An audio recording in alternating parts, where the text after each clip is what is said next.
All right, Mr. Mayor.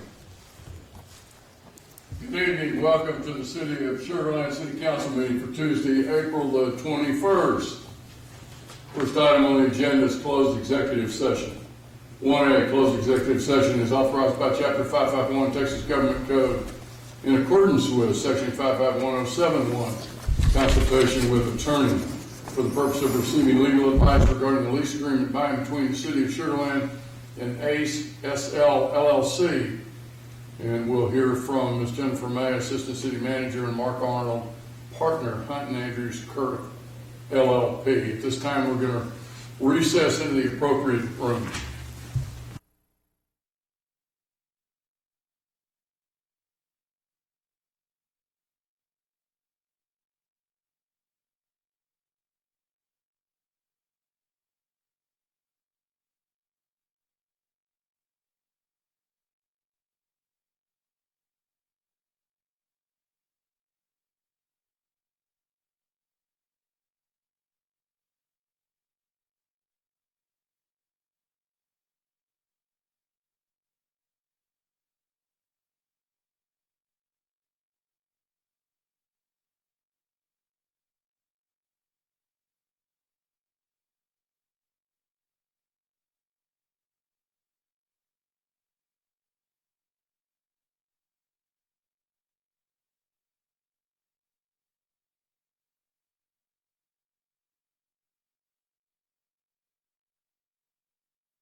First item is we're going to have Councilman Porter is going to give the invocation, followed by the Pledge of Allegiance. Steve.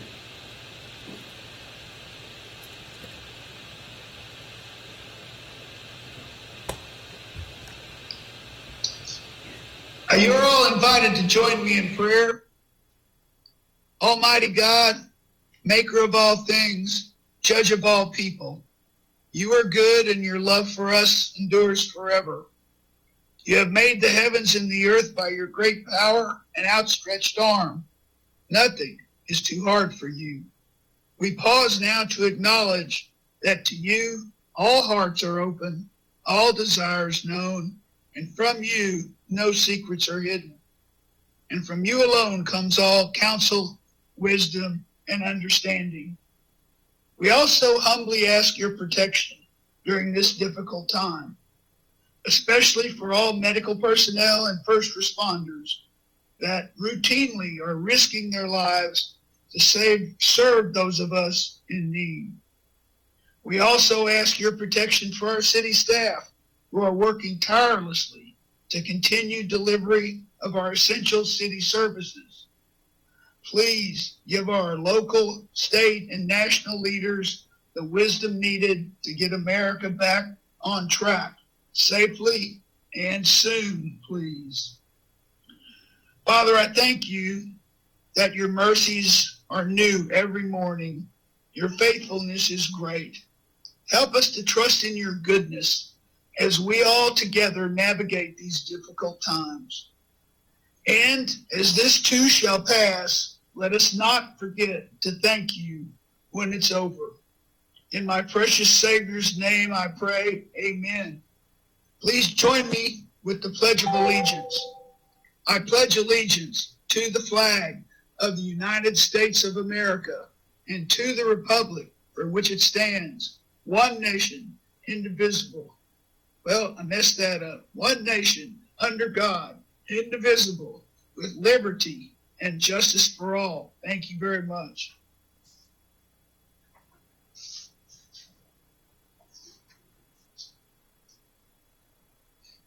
Have you received anything from the public comments? No, Mr. Mayor.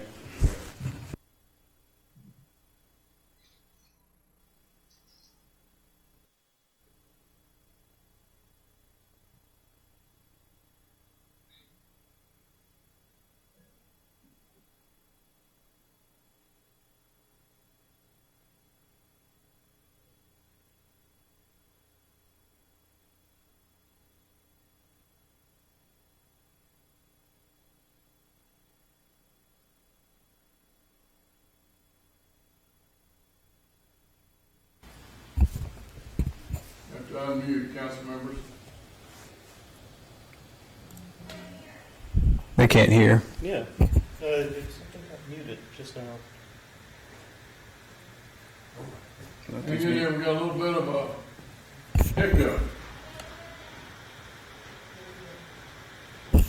Carol, are you in? Yes, I'm here. Okay, great. Do any of the council members want to pull an item? Okay, can we get a motion for the consent agenda? Motion approved. I've got a motion by Gandhi. Second by Porter. And if you'll vote at this time.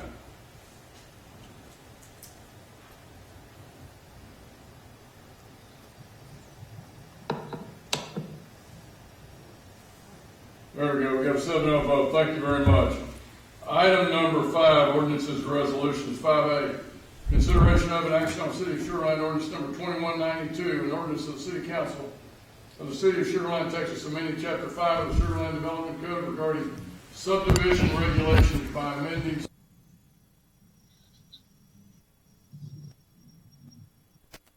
Shoreline Development Code regarding flood damage reduction regulations by amending sections 8.5, 8.19, 8.27, and 8.28, and setting forth other provisions related thereto.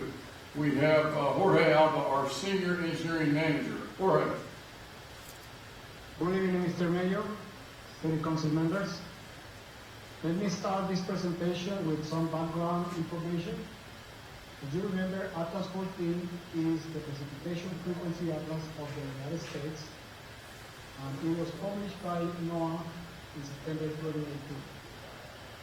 What Atlas 14 does, it shows that the intensity of major rainfall events have increased substantially in this region, including Fulton County and the city of Sugar.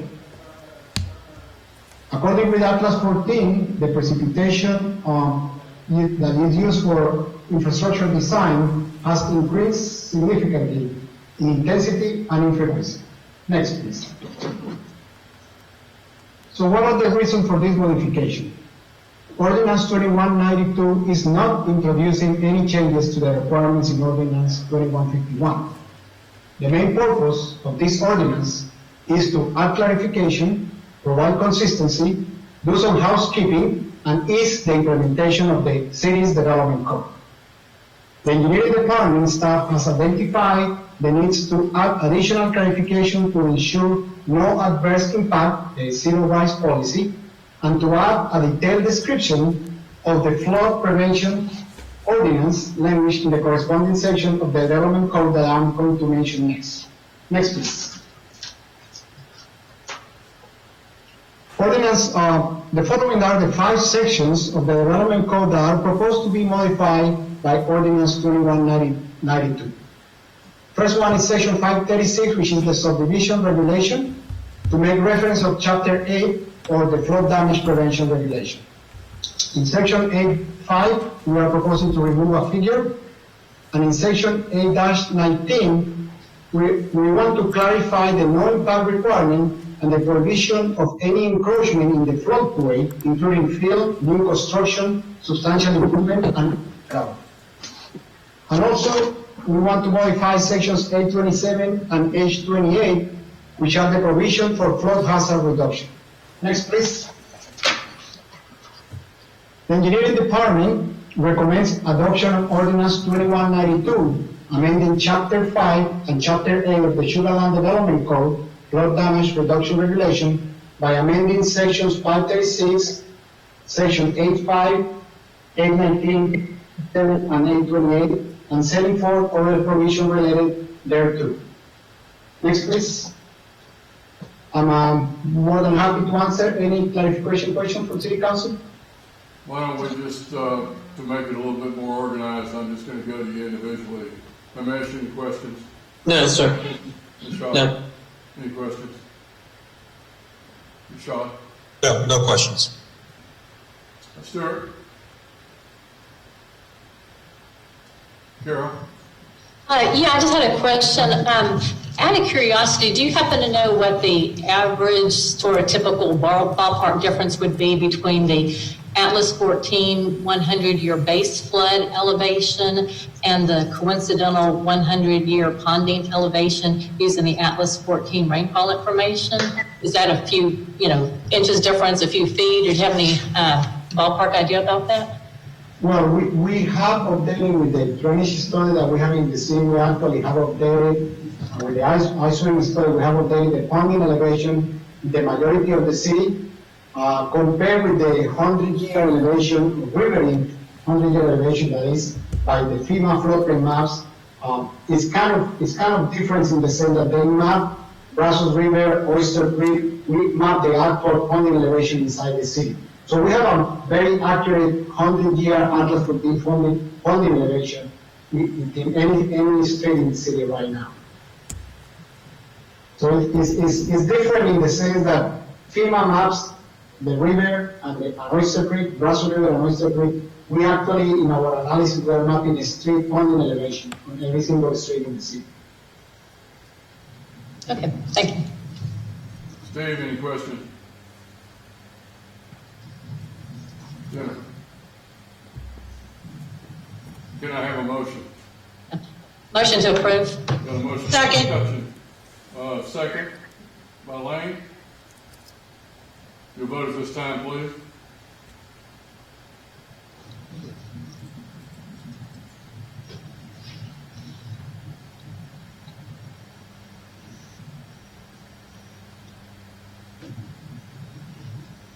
Rashad, we don't have you in.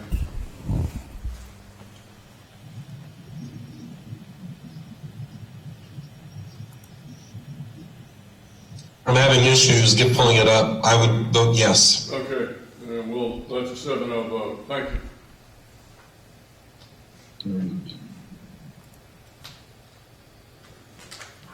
Item number B, consideration of an action on City of Sugar Land Resolution number 2007. A resolution of the City Council of the City of Sugar Land, Texas, adopting the City of Sugar Land investment policy in accordance with the Public Funds Investment Act. Ms. Jennifer Brown, our Director of Finance. Jennifer. Thank you, Mayor. Good evening, everyone.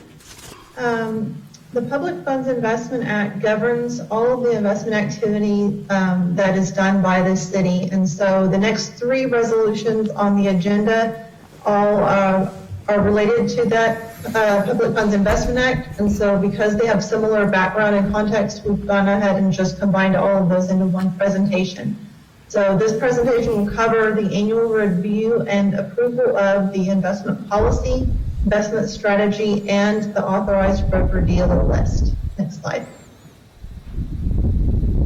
So the Public Funds Investment Act is located in Chapter 2256 of the Texas Government Code. It applies to cities, counties, school districts, and any other special districts or subdivisions of the state of Texas. And this act sets the parameters that have to be followed by entities that invest public funds. Part of the act requires the annual review and adoption of written investment policies and strategies, as well as the annual review and approval of the broker-dealers that are authorized to conduct investment transactions for the city. Next slide. For the investment policy, the act requires that the policy be written. It must primarily emphasize the safety of principal and liquidity, and it must address as well investment diversification, yield and maturity, and the quality and capability of investment management. Any changes to the policy that are made from year to year must be tracked and noted in the adopted version. Next slide.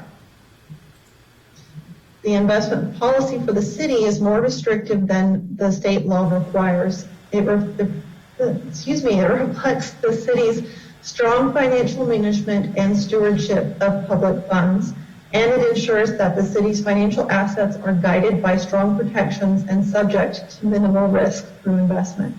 For example, we have a maximum maturity of 3 years allowed under our policy, whereas state law allows 5 years, and we have a maximum weighted average maturity of 18 months. Next slide. And there are no changes to the investment policy recommended. The investment strategy is a separate document, and it describes the objectives of the investment program in the order of importance, and that would be suitability, safety of principal, liquidity, marketability, diversification, and yield. We have not made changes to our investment strategy in many years. It has remained consistent much the entire time I've been here, which is 20 years. Next slide. For our authorized broker-dealer list, we have Resolution 20-11 authorizing 6 broker-dealers for investment transactions, and that is Ladenburg-Thalmann, Hilltop Securities, Multibank Securities, Wells Fargo, Rice Financial Services, and FTN Financial. And Wells Fargo is also authorized for brokered CD purchases. These are the same broker-dealers that were approved last year after we went through a request for proposals, request for qualifications for broker-dealers. And so we just have to reapprove that same list. Next slide. So for 2020, there are no changes to any of these 3 documents. We do recommend approval of the current version's readoption by the city for 2020 under resolutions 20-08, or 20-07, 20-08, and 20-11. Next slide. We did review this with the Council of Finance Audit Committee at their April 6th meeting, just to make sure that they were all familiar with The documents, we talked about the requirements under the Public Funds Investment Act and was able to answer any questions that they had. Next slide. And with that, I recommend council approval of this, that should actually say 3 resolutions, and they are listed there. And I would be happy to answer any questions. And Mayor, I think we would need you to read the captions on each one of those as we go through. I understand. So let's deal with item number B, which is consideration of an action on City of Sugar Land Resolution number 2007, a resolution of the City Council of the City of Sugar Land, Texas, adopting the City of Sugar Land investment policy in accordance with the Public Funds Investment Act. Himesh, I'll start with you. Any questions? Himesh, I need you to unmute. I couldn't. I'm sorry. I'll make a motion to approve, Mayor. Got a motion by Gandhi. Do I have a second? Second. Second by Kamali. Any questions? If you'll vote at this time.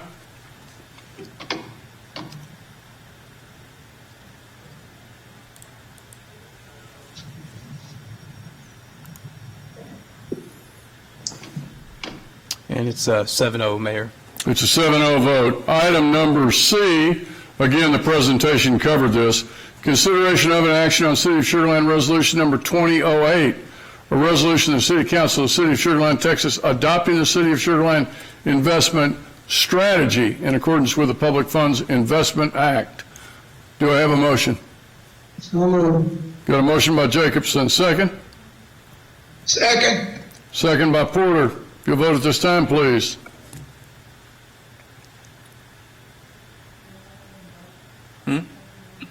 No, go ahead. Open the vote on that one.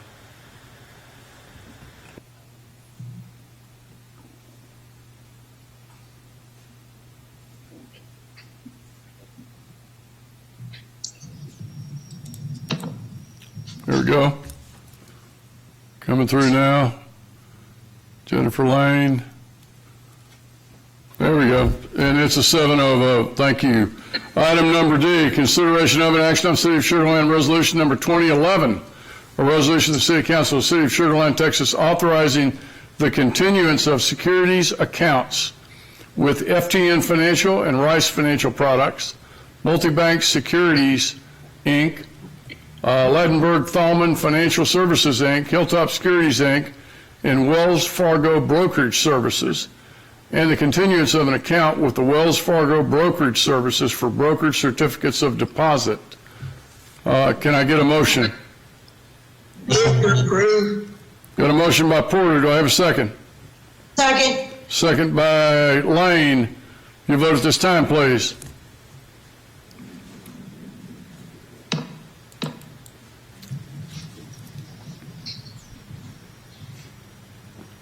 And it's a 7-0 vote. Thank you. Item number 6, public hearing, 6A. It is 5:30 after. 6A, receive and hear all persons desiring to be heard on adopting the standards of care for recreational youth programs.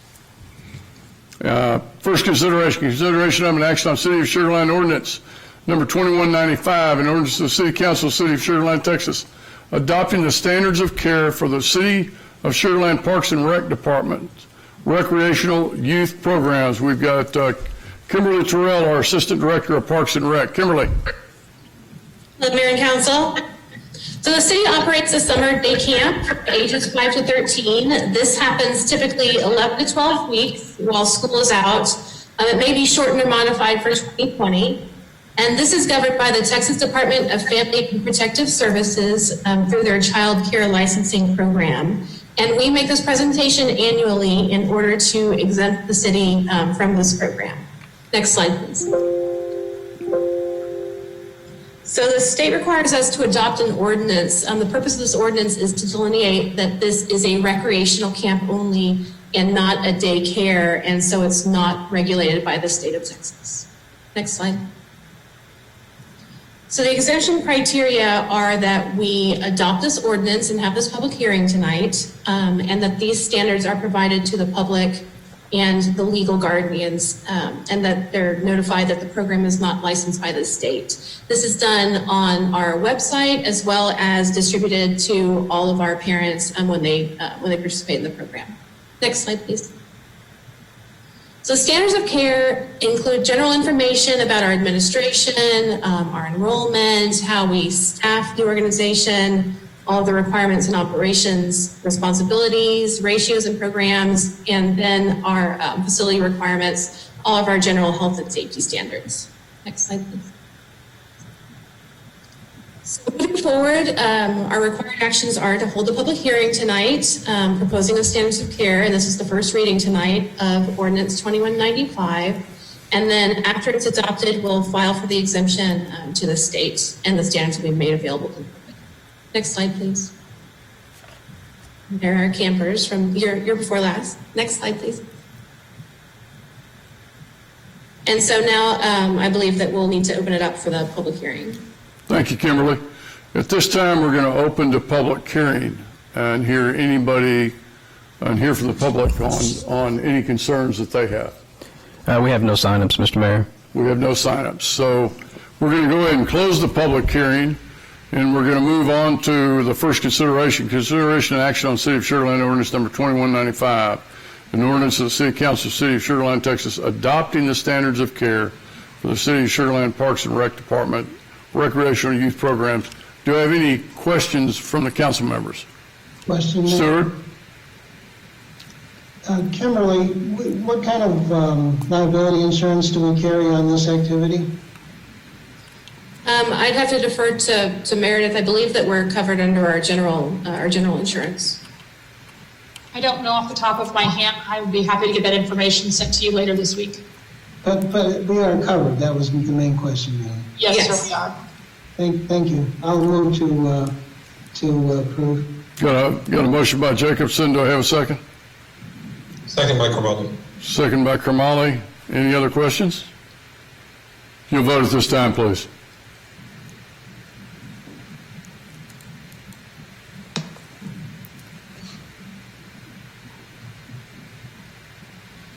There we go. We got a mission. Okay, it's a 7-0 vote. Thank you. Item number 7, Municipal Utility District Bond, 7A. Consideration of an action on authorizing issuance of Fort Bend Municipal Utility District number 136 unlimited tax refunding bonds, Series 2020, in the amount of $2,070,000, and Fort Bend Municipal Utility District number 136 unlimited tax road refunding bonds, Series 2020, in the amount of $1,640,000. Jennifer Brown, our Director of Finance. Jennifer. Thank you, Mayor. I have also participating on the call on the chat with me this evening is Christine Crotwell from Masterson Advisors. She is representing all 3 districts that we'll be discussing this evening. Okay, so this one is Fort Bend Med 136. This district was created in 2005 by the CCEQ. It does lie within the corporate boundaries of the city. It is part of the one of 4 districts in the Telfair Master Plan community, and they all lie within lid number 17, with a total of a little over 2,000 acres in the Master Plan community of Telfair, 2,300 acres in the lid. Next slide. And so this is a visual of where this district lies relative to the rest of the districts. And so it is on the north side of the Telfair development. It encompasses only commercial properties, and it is adjacent to Highway 6 and US 90A. And the orange and green highlights that you see there are Med 137 and 138. Next slide. The district has a 2019 tax rate of 42 cents, with 23.5 cents going to maintenance and operations and 18.5 cents going to debt service. They have a 2019 certified value of $102.3 million. And as I said, this is all commercial property. There are no residents in this district. Next slide. The district has 2 series of bonds that are outstanding. None of these bonds, they're all in-city mud bonds. And so there is 2011 bonds. There was originally 2.37 million issued. There's a little over 2 million outstanding. And on 2013 road bonds, they issued 2.52 million, and there's 1.89 million remaining. So those are the bonds that are currently outstanding. Next slide. And the district is proposing to refund 1.94 million of the Series 2011 bonds, 1.575 million of the 2013 road bonds. These bonds are all callable on September 1st of this year, and the district is approving the sale with a minimum net present value savings on this refunding of 3%. Next slide. Because the district is consented to by the city, they must obtain the city's consent before issuing bonds for refunding purposes. Staff did review the proposed issuance, and it does comply with our Resolution 11-07, which is the city's policy for special districts within the city limits. And with that, staff recommends approval by City Council of the proposed refunding bonds, and we'd be happy to answer any questions. Any questions from the council members? Do I have a motion? Motion to approve. Got a motion by McCutcheon, second. Second. Got a second by Jacobson. If you vote at this time, please.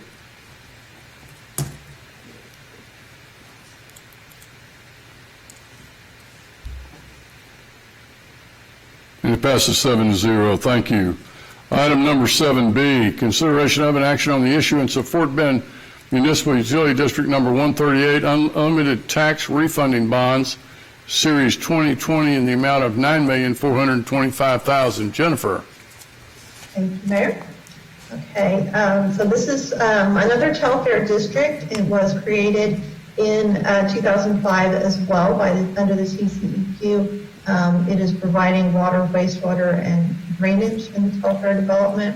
This district encompasses 704 acres, and it is primarily at US 59 and University Boulevard. In this district, there is 390 acres of residential, and there is significant commercial development in this area as well, including Costco and the shopping centers along West, I can't remember the name of the street. Sorry. So there's a whole shopping area, and a lot of those shopping developments are within this district. The homes in this district range from $275,000 to $1 million in value. Okay, next slide. Next slide, please. There we go. Okay, so this map is a little disorienting, but you can see that along the right side of the map is US 59, and then the development up along Ditch H to encompass the kind of western side of the Telfair development, or eastern side. Next slide, please.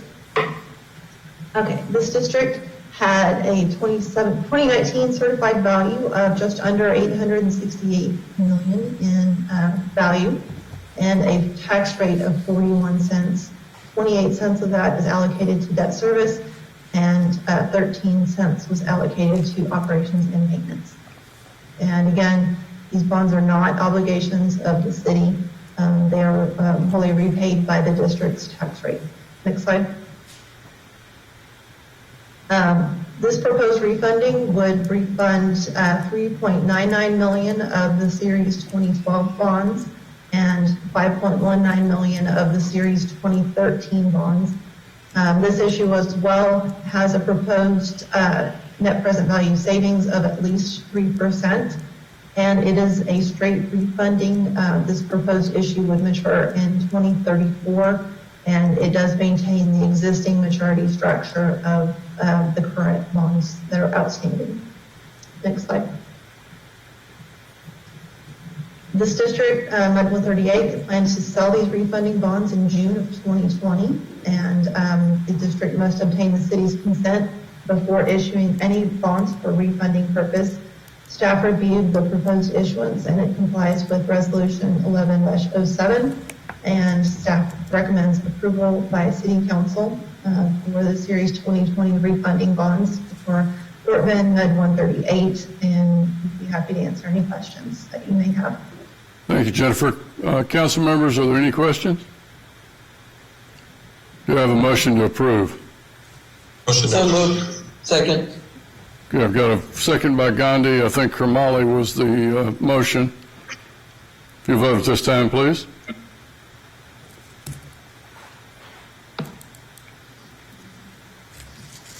And it's a 7-0 vote. Thank you. Item number 7C, consideration of an action on authorizing the issuance of Fort Bend Mud number 192 unlimited tax road bonds, Series 2020, in the amount of $810,000. Jennifer. Thank you, Mayor. Okay, so this is a new money issue, and this is a district that was created in 2009 by the TCEQ, Fort Bend Mud 192. The city consented to the creation of the district in 2012. This is a very small district. It contains around 192 single-family lots on a total of around 100 acres, 77 of which are developable. At the end of February, they had 101 homes completed and occupied, 31 homes under construction, and 60 vacant lots, which are just the lots are there with the paving and utilities. They're accessible, ready to be built on. This district is located south of Greatwood along FM 2759. And this district was initially served by Fort Bend Mud 106 as a wholesale customer. With the annexation of Mud 106 by the city in December of 2017, this district became a wholesale customer of the city. So they actually do obtain their water from the city of Sugar Land, and they bill their customers, but they do pay our wholesale rates. So part of the city's consent and the development agreement is that the districts must obtain the city's consent before issuing any debt. Next slide. And so you can see the map of this district. Along the bottom is FM 2759.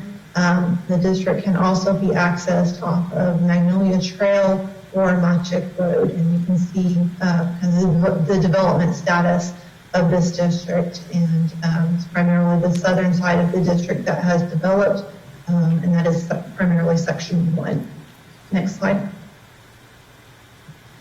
This district, 192, has a 2019 tax rate of $1.50. 72 cents of that is going to pay for their debt service. 78 cents is funding maintenance and operations. They have a 2019 certified value of a little over $33 million, and they estimate their value at February 29th of 2020 at just under $40 million. Next slide.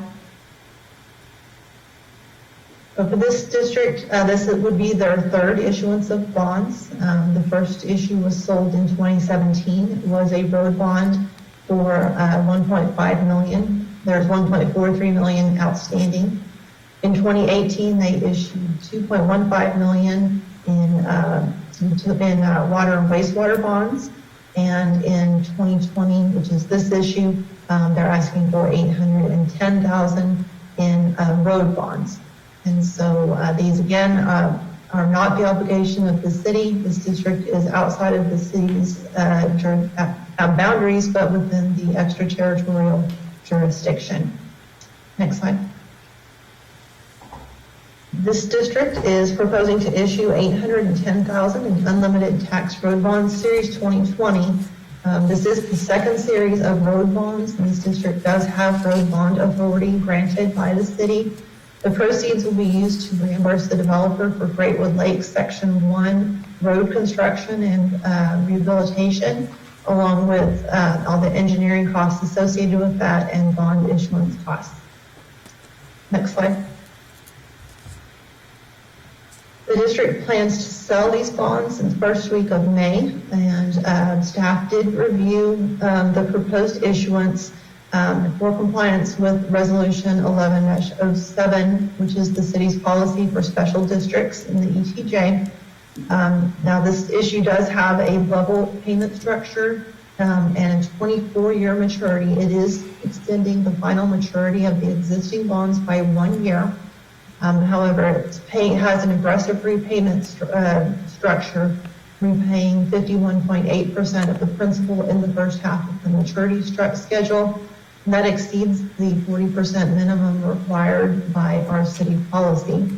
And so while it is extending the final maturity, that would need to be approved by the city to not comply with that policy. So we had a lot of discussion with the district, and after we asked quite a few questions of the district, and after that discussion, staff is supportive of this issue. Next slide. I'd be happy to answer any questions. Christine Crotwell is also on the call to represent the district if you have any questions of them. Council members, any questions? Yeah, I have a question, Mayor. Go ahead, Steve. Jennifer, I appreciate that staff has done their due diligence to go and talk with this district about their desire to go off our policy, but would you give us a little more background on why we think we should relax this policy in this instance? Sure. So this district was first approved, it was first created in 2009, didn't start developing until 2015. So this district is about halfway through construction and has only issued about $3 million worth of bonds so far. The developer has bank loans outstanding, and to ensure that we are able to further development of the district, it's only $30,000 in principal that we're allowing to be extended by 1 year compared to the current debt service, which is around $200,000 per year. And in looking at this issue, it just made more sense to be able to facilitate the district's financing and their ability to continue to develop this area and ensure that they have adequate cash flow to be able to continue to develop. That was the reason for supporting it. Joe, I got a question. Umesh, go ahead. In follow-up to Councilmember Porter's question, though, are we setting a precedent by doing this that now gives potential deviations from the policy? Is that not a concern? It is a concern, but this would not be the first district that we would have granted that to. We have two districts in 128 and the Imperial Redevelopment District that have had similar delays in their development, and we have granted an extension to their maturity schedules as well in light of their circumstances. Okay. Anyone else? That's good. Can I get a motion? I'll make the motion. I'll make the motion. You'll do a second, Jacob Stewart? Yes, Mayor. Okay, we've got a motion and a second. If you'll vote at this time, please.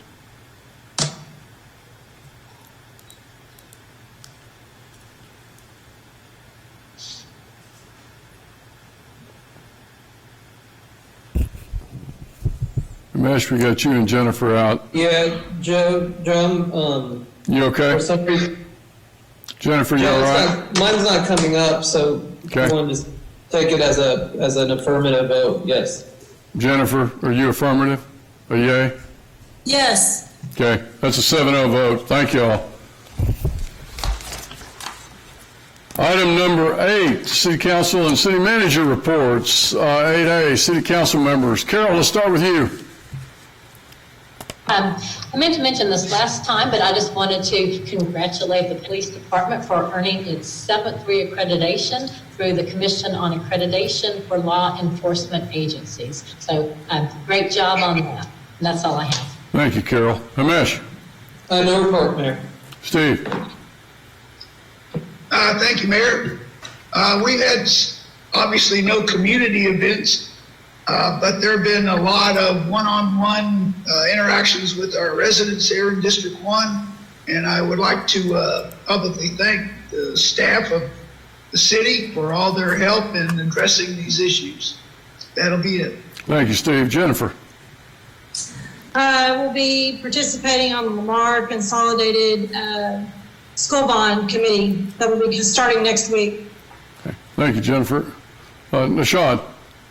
Mayor, right before this meeting, I was able to accept a donation from Ailing's Restaurant in Sugarland and off of 90 and 6. They donated over 2,000 surgical masks and 2,500 gloves to our first responders, and Chief and a few others were able to join me. Chief Boker and a few others were able to join me there for that. So thank you to Ailing's for their continued service to our city and county.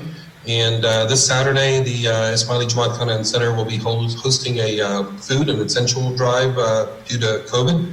It's from 10 to 2. We're going to invite the public out to come out and give some canned foods and others that will benefit FBISD and the East Fort Bend Human Needs Ministry.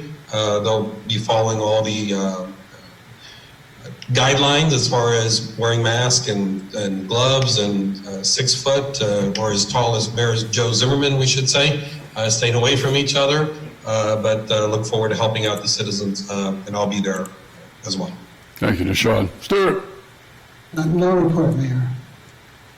I'm going to take just a brief moment to tell the public that we are currently working very diligently, Mike and his staff, our assistant city managers, our economic development group, to make sure that we're prepared to open Sugarland back up for business.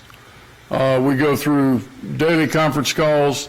Those calls, we look at what the COVID-19, what that is in the region, the number that have tested positive. We look at the number of recoveries. We look at the death rate. We do that not only for Fort Bend, Sugarland, all the cities in Fort Bend, but we also do that for the region, including the city of Houston and Harris County.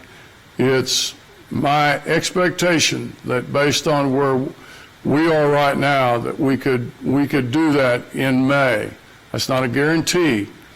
That's just saying that the target date right now, the governor has given us a date. He wants to be open by May 4th. It'll probably be in 3 phases as the president's outlined. That would be the start of phase 1. So we're moving forward with that. Council members, I want to thank you for your hard work on that. Mike, your team, you guys have done an extraordinary job. And we look forward to getting Sugarland open back up for business. Item number B, City Manager Report. Mike. Thank you, Mayor. I just wanted to thank our employees for their continued service during these challenging times, and also thank the community for the outpouring of support. We received tens of thousands of PPE for our first responders and our other employees, and we really appreciate the support from the public. That's it, Mayor. All right. Do we have a motion to adjourn? So moved. There we go, Carol. 6:15.